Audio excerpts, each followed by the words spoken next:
Hello मेरे प्यारे students, कैसे हो आप सब। आज के सेशन में हम किसी डेटा सेट का मीन कैसे निकालते हैं, माध्य कैसे निकालते हैं, जब डेटा सेट ग्रुप्ड होता है तो कैसे माध्य निकालते हैं, और उस पर बेस्ड प्रैक्टिस क्वेश्चंस करने वाले हैं। चलिए शुरू करते हैं। तो मीन हमारा होता क्या है, किसी भी डेटा सेट में जो भी हमें वैल्यूज़ गिवन होती हैं उनका जब हम एवरेज निकालते हैं वही एवरेज हमारा मीन कहलाता है। यानी कि मीन का फॉर्मूला क्या बनेगा कि sum of observations divided by total number of observations. तो लेट अस से कि अगर हमारे पास x1, x2, x3 से लेके xn तक n वैल्यूज़ दी हुई थी, तो हमारा मीन क्या आएगा, इन सारी की सारी वैल्यूज़ का सम यानी कि sigma xi divided by total number of values जो कि n है। तो ये हमारा मीन का फॉर्मूला होगा। और अगर जस्ट इन केस अगर हमें फ्रीक्वेंसीज दी हो इनमें से हर एक वैल्यू की कि x1 हमारा f1 टाइम्स आ रहा है, x2 f2 टाइम्स आ रहा है, and so on till xn fn times आ रहा है, यानी कि फ्रीक्वेंसीज भी हमें हर एक डेटा सेट की दी हुई है, तो उस केस में मीन कैसे निकालेंगे, तब हमारा फॉर्मूला होगा हर एक के केस में सबसे पहले हम फ्रीक्वेंसी के साथ में उस वैल्यू को मल्टीप्लाई करेंगे, यानी x1 इंटू f1, ऐसे ही सारी वैल्यूज को यानी x2 इंटू f2 से लेके xn इंटू fn तक, और इन सबको एडअप करेंगे और फिर टोटल नंबर ऑफ वैल्यूज से डिवाइड करना पड़ेगा, यानी कि सिग्मा सिग्मा जो कि सम का साइन है, sigma xi fi divided by total number of values कितनी होंगी, सारी फ्रीक्वेंसीज का जो एडिशन होगा, सम होगा, यानी सिग्मा fi। तो ये हमारा मीन हो जाएगा। क्लियर है।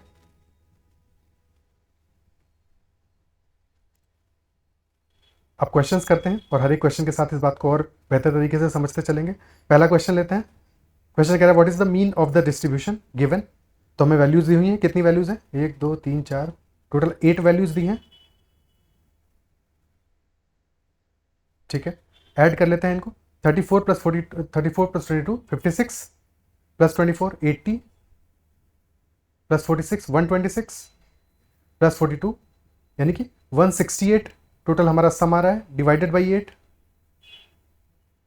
तो हमारी मीन वैल्यू हो जाएगी 168 डिवाइडेड बाई 8 यानी कि 21 हमारा आंसर हो जाएगा। क्लियर है।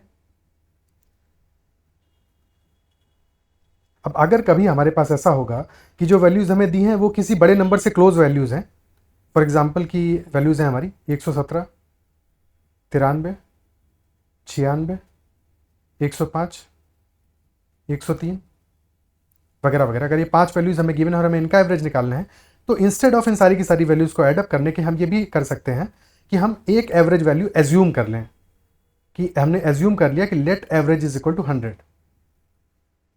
ठीक है, हमने एक वैल्यू को एज्यूम कर लिया कि लेट अस से कि एवरेज हमारा 100 है। हमें नहीं पता एवरेज कितना है, बट हमने एक एजम्पशन ले लिया।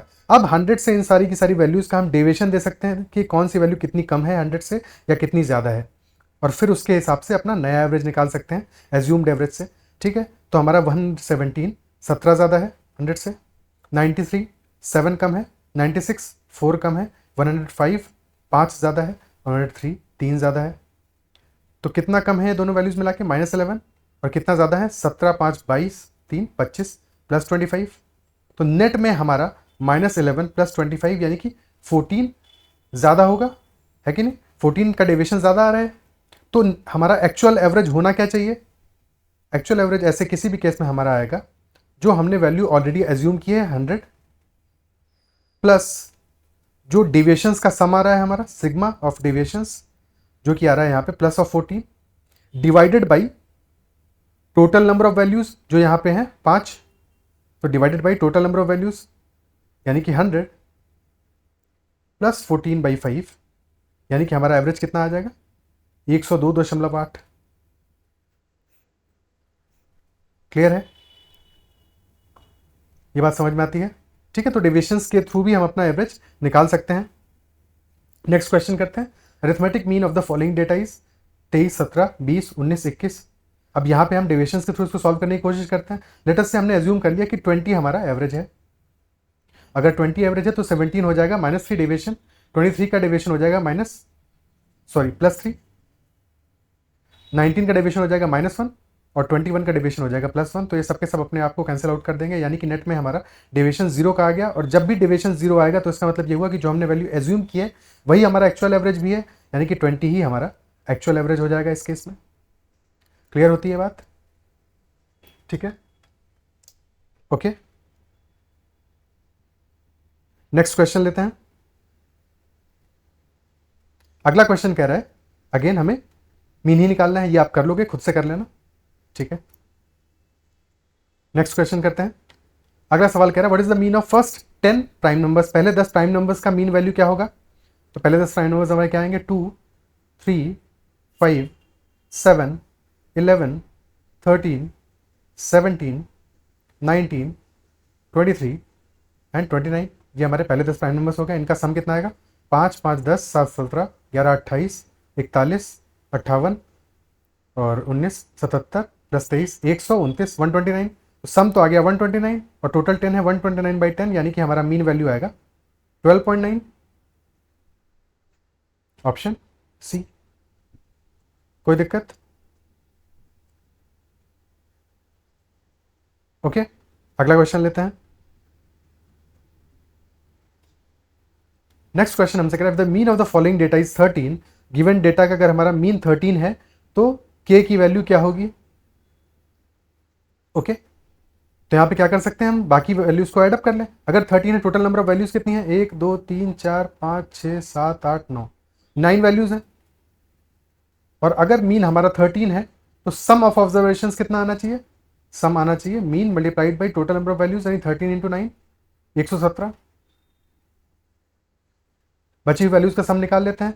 11 + 8 19 + 9 28 + 11 39 + 15 54 + 16 17 70 + 18 88 + 14 102। तो हमारा 102 सम हमारा बाकी वैल्यूज का प्लस 2k - 1, और ये पूरा सम हमारा होना चाहिए 117 के बराबर, यानी कि 2k - 1 हो जाएगा बराबर 15k। तो 2k will be equal to 16, यानी कि k हमारा आ जाएगा इक्वल टू 8। क्लियर है? 8 हमारा आंसर हो जाएगा। ओके, अगला सवाल लेते हैं। नेक्स्ट क्वेश्चन कह रहा है, mean of it set of 120 observations is 80। 120 प्रेक्षणों के एक समुच्चय का माध्य 80 है। प्रत्येक प्रेक्षण से 10 घटाया जाता है। 10 is subtracted from each observation.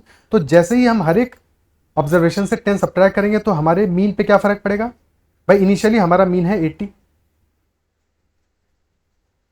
और जब हम हर एक वैल्यू में से 10 सब्ट्रैक्ट कर देंगे तो हमारा जो नया मीन होगा, मीन भी तो चेंज हो जाएगा। मीन में भी 10 घटाना पड़ेगा हमको, क्योंकि सारी वैल्यूज में अगर हम 10 सब्ट्रैक्ट कर रहे हैं तो मीन भी 10 से कम हो जाएगा, यानी कि नया मीन हमारा हो जाएगा 80 - 10 70। क्लियर है? इसके बाद में हम क्या करें, हर एक वैल्यू को डिवाइड कर रहे हैं 7 से, तो मीन को भी 7 से डिवाइड करना पड़ेगा, 70/7, यानी कि हमारा न्यू मीन हो जाएगा 10।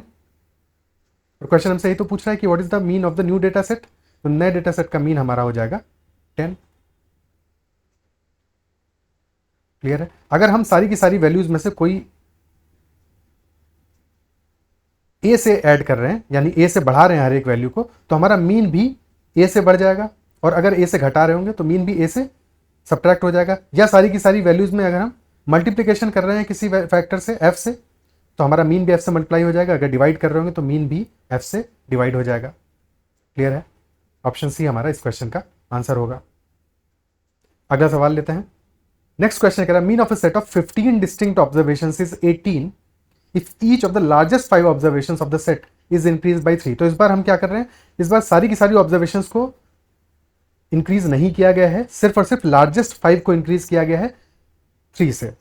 ठीक है, तो क्वेश्चन हमसे पूछ रहा है कि नए सेट का मीन क्या होगा। ओके, टोटल 15 ऑब्जर्वेशन है, n इज इक्वल 15 है, और मीन हमारा है 18, और जो लार्जेस्ट 5 हैं उनमें हमने 3 से इंक्रीज किया है, 3 से उनकी वैल्यू को बढ़ाया है। तो हमारा सम कितने से इंक्रीज करेगा? पहले हमारा सम रहा होगा 15 इंटू 18, अब सम क्या हो जाएगा, लार्जेस्ट 5 को अगर हमने 3 से बढ़ाया है तो यानी कि वो 5 वैल्यूज पे 3 का इंक्रीज आएगा, यानी 5 इंटू 3 15 का इंक्रीज आएगा इफेक्टिवली। Isn't it so? भाई इंक्रीज आया है 15 का, टोटल नंबर ऑफ वैल्यूज 15 अभी भी है। Isn't it so? तो एवरेज पे कितना फर्क पड़ेगा? 15 का इंक्रीज आया है, एन हमारा 15 के बराबर है, यानी कि टोटल जो इंक्रीज हुआ है हमारी वैल्यूज में divided by total number of values, यही हमारा चेंज होगा एवरेज में, यानी कि 1 का चेंज आएगा, ऑप्शन बी हमारा आंसर हो जाएगा। क्या ये बात समझ में आती है? ठीक है, अगर यहाँ पे हम फॉर्मूला भी लगाते तो भी वही सेम चीज आने वाली थी। 15 इंटू 18 हमारा सम था initially, plus 5 into 3 divided by 15 करेंगे। ठीक है, और ये तो 15 ये भी है, यानी कि 15 कॉमन आ जाएगा, अंदर बच जाएगा 18 प्लस 1, और 15 से डिवाइड हो रहा है तो ये 15 कैंसिल आउट हो जाएगा, 1 से हमारा एवरेज बढ़ जाएगा, यानी नया एवरेज 19 हो जाएगा। क्या ये बात समझ में आती है? ओके,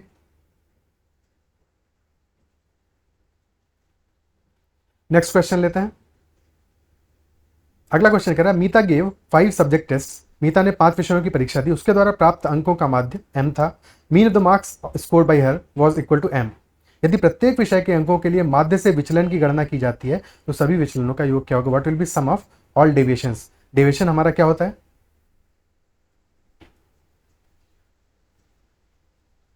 जो भी वैल्यू हमारी होगी उसको जब हम मीन से घटाते हैं, यानी उसमें से मीन को घटाते हैं, तो जो वैल्यू आती है वही हमारा डेविएशन होता है। अगर वो वैल्यू हमारा छोटा होगा तो डेविएशन निगेटिव आएगा, बड़ा होगा तो डेविएशन पॉजिटिव आएगा। और हमें पता है कि सारी की सारी वैल्यूज का जो सम होता है वो जब हम n से डिवाइड करते हैं, यानी कि sigma xi divided by n, यही तो हमारा मीन होता है।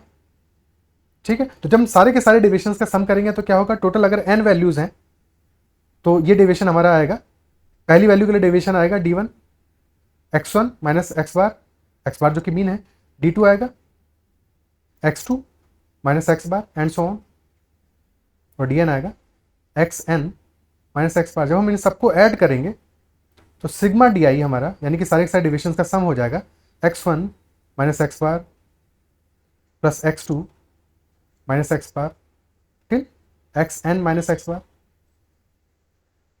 यानी कि x1 से लेके xn तक का सारा सम होगा। और कितनी बार हमने x बार घटाया होगा? n टाइम्स, क्योंकि n टर्म्स है टोटल, तो माइनस n इंटू एक्स बार। ठीक है, ये क्या है? ये सिग्मा एक्स आई ही तो है, और माइनस n इंटू एक्स बार क्या होता है? सिग्मा एक्स आई अपॉन एन। तो n से n कैंसिल आउट हो जाएगा और ये वैल्यू आ जाएगी 0 के बराबर, यानी कि सारे के सारे डेविएशंस का जो हमारा सम होगा वो इक्वल टू 0 होगा। तो जब भी माध्य से हम विचलनों का योग करेंगे तो हमारा हमेशा 0 आएगा। ठीक है, बट एक फर्क हमेशा समझना है, ये हमने डेविएशन लिए हैं, और आगे के सेशन में हम जानेंगे मीन डेविएशन के बारे में। ठीक है, जब हम मीन डेविएशन की बात करते हैं तो वहां पे हम एब्सोल्यूट डेविएशन लेते हैं, वहां पे एब्सोल्यूट डेविएशन लेते हैं। ठीक है, एब्सोल्यूट डेविएशन हमारा क्या होगा? जब हम डेविएशन का मॉड वैल्यू लेंगे तो डेविएशंस का सम 0 आएगा मीन से, लेकिन एब्सोल्यूट डेविएशंस का सम 0 नहीं आएगा, क्योंकि एब्सोल्यूट डेविएशंस में सारी वैल्यू पॉजिटिव ही होंगी, नेगेटिव वैल्यूज भी पॉजिटिव में कन्वर्ट हो जाएंगी क्योंकि हम उनका मॉड ले रहे हैं। क्लियर है? तो डेविएशंस का जब हम सम लेंगे तो वो मिनिमम कब आएगा? वो हमारा 0 आएगा जब हम मीन से कैलकुलेट करेंगे। ठीक है, बट एब्सोल्यूट डेविएशंस का जब सम लेंगे तो वो 0 नहीं आएगा, ये फर्क ध्यान रखना है। ओके, अगला क्वेश्चन करते हैं। अब अगर हमें ग्रुप डेटा गिवन है तो उसका मीन हम कैसे निकालेंगे? ऑलरेडी हम फॉर्मूला देख चुके हैं कि अगर हमें फ्रीक्वेंसीज गिवन है और वैल्यूज गिवन है तो हम क्या करेंगे? तब मीन निकालने के लिए फॉर्मूला क्या इस्तेमाल करेंगे? Sigma f i x I, F I जहां पे पर्टिकुलर क्लास इंटरवल का फ्रीक्वेंसी होगा, ठीक है, और एक्स आई वहां का मीन वैल्यू होगा, डिवाइडेड बाई मिडिल वैल्यू होगा, divided by sigma f I total number of values. But क्योंकि हमें क्लास इंटरवल दिया है तो सबसे पहला काम हमें क्या करना पड़ेगा? हर एक क्लास इंटरवल के लिए जो उसका मिडिल वैल्यू है, यानी कि क्लास का जो लोएस्ट वैल्यू है और जो हाईएस्ट वैल्यू है उनका एवरेज। ठीक है, सबसे पहला काम हम ये करेंगे। तो जब हम एक्स आई यहाँ पे निकालेंगे क्लास इंटरवल के लिए तो 0 से लेकर 10, 0 प्लस 10 बाई 2 यानी कि 5 आएगा, यहाँ पे 15 आएगा, इसके लिए 25 आएगा, 20 प्लस 3 बाई 2, यहाँ पे 35 आएगा, फिर 45 आएगा, और फ्रीक्वेंसी की वैल्यूज तो हमें गिवन है ऑलरेडी। ठीक है, तो एफ आई एक्स आई निकालेंगे। फ्रीक्वेंसी से सम कितना आ रहा है? 7 5 12 10 22 8 30 आ रहा है। Sigma f i is equal to 30, और f i into x i क्या आएगा? 5 into 5 25, 7 into 15 105, 10 into 25 250, 5 into 35 175, 3 into 45 135। Sum कितना आएगा? 135 और 175 310, 460, 560, 665 और 690, तो sigma f i x i आ गया हमारा 690, तो मीन कितना आ जाएगा 690 divide by 30 which will be equal to 23। Clear है? ठीक है, बट हम इतना लंबा प्रोसेस नहीं करेंगे। ठीक है, इसके बजाय हम क्या करेंगे कि हम यहां पे भी एक एवरेज वैल्यू एज्यूम कर लेंगे और उससे डेविएशन से अपना एवरेज कैलकुलेट कर लेंगे। ठीक है, तो एक बार फिर से इस मेथड को दोहराते हैं, बट इस बार डेविएशन के थ्रू हम कैलकुलेट करते हैं, तो थोड़ा सा हमारे लिए कैलकुलेशन आसान हो जाएगी। हमने एज्यूम कर लिया जो सबसे बीच वाला हमारा क्लास इंटरवल होगा उसका जो मिडिल वैल्यू होगा यानी कि 25 को हमने अपना एवरेज एज्यूम कर लिया कि एवरेज हमारा लेटेस्ट से 25।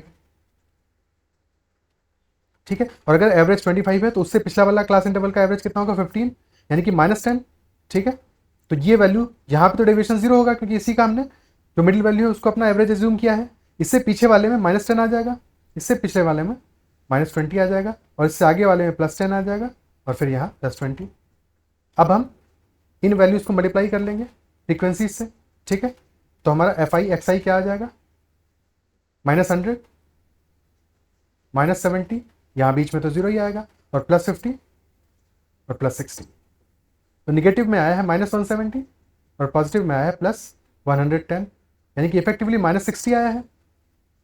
तो एक्चुअल एवरेज हमारा क्या होगा, एक्चुअल मीन वैल्यू होगी जो एज्यूम्ड एवरेज था 25 प्लस -60 डेविएशंस का सम divided by total number of values यानी सिग्मा एफ आई जो कि है 30 -60 डिवाइड बाई 30। ठीक है, यहां पे इसको डेविएशंस DIXI लिख देते हैं, डेविएशंस का सम है क्योंकि। ठीक है, और ये हमारे डेविएशंस हैं, तो ये आ जाएगा 25 -2 यानी कि 23। तो ये कैलकुलेशन रिलेटिवली हमारे लिए थोड़ी सी आसान होगी कैलकुलेट करना। क्या मेथड समझ में आता है? ओके, अगला सवाल लेते हैं। नेक्स्ट क्वेश्चन कह रहा है following are the figures for the ages of 24 students of a class we have to find out mean of the data. हमें डेटा का माध्य ज्ञात करना है। यहाँ पे भी क्या है, जो लर्नर्स की वैल्यू है ये क्या है, एज दिया है हमें ईयर्स में 12 13 14 15 16 और फिर कितने लर्नर्स है उस एज के, ये हमें 4 5 4 6 6 दिया हुआ है। यानी कि जो लर्नर्स का जो हमें वैल्यू दिया है यही तो फ्रीक्वेंसी है कि नहीं, और हमें जो मीन एज होगा वही निकालना है क्वेश्चन में। ठीक है, तो यहां भी हम क्या कर सकते हैं कि हम किसी एक एज की वैल्यू को अपना एज्यूम्ड एवरेज मान लेते हैं। लेटेस्ट से 14 को हमने मान लिया एज्यूम्ड एवरेज, और अगर 14 को एज्यूम्ड एवरेज मान लिया तो इसके बाद की वैल्यू कितना हो जाएगा +1 डेविएशन, फिर +2 -1 -2, ये सब डेविएशंस आ गए हमारे। और ये क्योंकि फ्रीक्वेंसीज है तो डेविएशन फ्रीक्वेंसी को मल्टीप्लाई कर देंगे यानी -2 × 4 ये आ जाएगा -8 डेविएशन इंटू फ्रीक्वेंसी -8 ये आ जाएगा -5। यहां पे तो 0 ही आने वाला है क्योंकि डेविएशन 0 है। ठीक है, और ये आ जाएगा +6 फिर आ जाएगा +12 यानी कि निगेटिव में आया है -13 और पॉजिटिव में आया है +18 यानी कि एवरेज हमारा मीन वैल्यू क्या होगा, जो एज्यूम किया था average 14 plus sigma of deviations यानी कि 18 -13 यानी प्लस का 5 आ जाएगा divided by total number of frequencies कितना है 4 5 9 10 19 6 25 यानी 25 है। तो 14 प्लस 5/25 यानी कि 14.2, ये हमारा आंसर हो जाएगा ऑप्शन सी। क्लियर है? ओके, नेक्स्ट क्वेश्चन लेते हैं। कोई दिक्कत? क्लियर था ना? नेक्स्ट क्वेश्चन लेते हैं। If the median of the following data is 50 then we have to find the value of a. तो यहां पे हमें मीडियन नहीं मीन होगा। ठीक है, mean of the following data is 50 तो हमें ए की वैल्यू फाइंड आउट करनी है। तो अगर मीन हमें 50 गिवन है, यहां पे हमें मीन की वैल्यू पता है और हमें क्या पता करना है कि ए ये जो अननोन है इसकी वैल्यू क्या होगी। तो अगर हमें ऑलरेडी पता है कि मीन हमारा 50 है तो सारे के सारे डेविएशंस का सम 0 आना चाहिए हमारा, इजंट इट सो? तो हम क्या करते हैं कि 50 से डेविएशंस की वैल्यू ले लेते हैं इन सबके केस में। तो 42 का डेविएशन कितना होगा 50 से, -8, 46 का -4, 48 का -2, ए का पता नहीं है तो अभी इसको फिलहाल पेंडिंग पे रखते हैं। 55 का होगा +5 56 का होगा +6 और 57 का होगा +7। ओके, यहाँ ए के केस में होगा a -50 जिसकी वैल्यू हमें नहीं पता है। ठीक है, इन सबको मल्टीप्लाई कर देते हैं, यानी कि डेविएशन और फ्रीक्वेंसीज को मल्टीप्लाई कर देते हैं आपस में।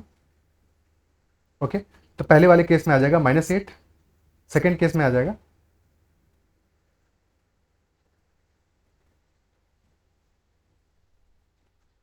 -20, 5 इंटू -4 -20, 3 इंटू -2 -6, ये आ जाएगा a -50, ये आ जाएगा प्लस का 20, देन प्लस का 6, देन प्लस का 7, +20 से -20 कैंसिल आउट हो गया। ये वैल्यूज आई हैं नेगेटिव में -14, प्लस में आया है +13, प्लस a -50, और ये डेविएशन का सम हमारा कितना आना चाहिए? 0 आना चाहिए, क्योंकि मीन से लिया है हमने, 0 आना चाहिए, यानी कि -1 plus a -50 that is equal to 0। और अगर ऐसा है तो a हमारा हो जाएगा इक्वल टू 51। तो यही क्वेश्चन में पूछा गया था, तो हमारा आंसर हो जाएगा a should be equal to 51। Clear होती है बात ये? ठीक है, आई होप आज का सेशन आपको समझ में आया होगा। जो भी चीज़ हमने डिस्कस की मीन से रिलेटेड, वो सब आपको कॉन्सेप्ट क्लियर हुए होंगे। कोई भी डाउट है, क्वेरी है, क्वेश्चन है आपका, तो आप कमेंट में मेंशन कर सकते हो। सेशन पसंद आया हो तो ज़रूर लाइक कीजिएगा, और चैनल को अब तक सब्सक्राइब नहीं किया है तो कर लीजिएगा। आज के सेशन में हम इतना ही रखते हैं। ख्याल रखिए, पढ़ते रहिए, फिर मिलते हैं अगले सेशन में।